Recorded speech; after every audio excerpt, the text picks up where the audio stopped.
Hello ladies and gentlemen, welcome to another micro tutorial from saricden.github.io. Today's topic is going to be how to do a drop caps effect in CSS.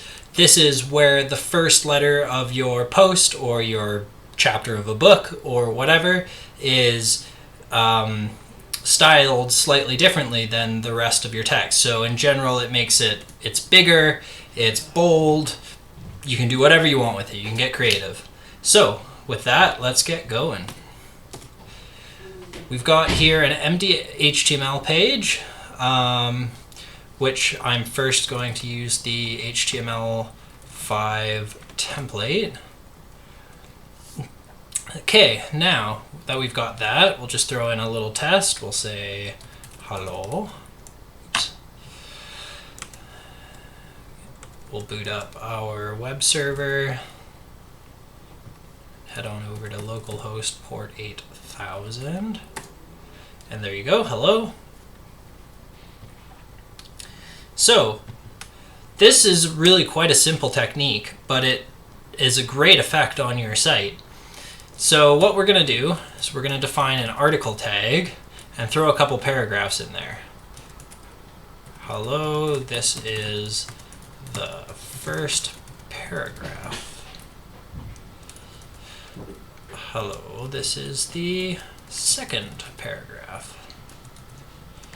Hello, this is the third paragraph. So let's take a look at what that looks like by default in the browser. As you can see, it's just some plain paragraphs, very nice. But what we're going to do is we're going to add a style tag to the body, which, again, traditionally, if you've been watching my tutorials in the past, you'll know that I generally do everything in one file, keep it all real simple for the tutorial's sake, but you should be splitting your CSS and your HTML up into separate files. Alright, so first we'll select the paragraphs within the article. This is the default styling that will be applied to all the paragraphs.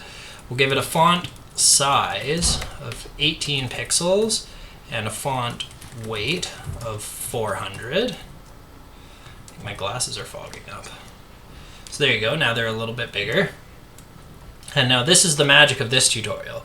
We're going to create another selector and select the paragraph again, but this time we're going to select the first of type, and within that we're going to select the first letter.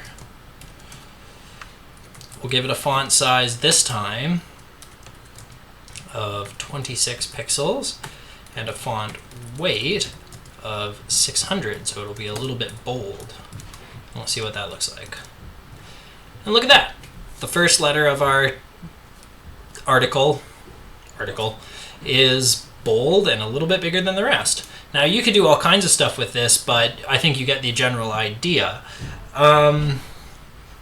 That's about it for this tutorial.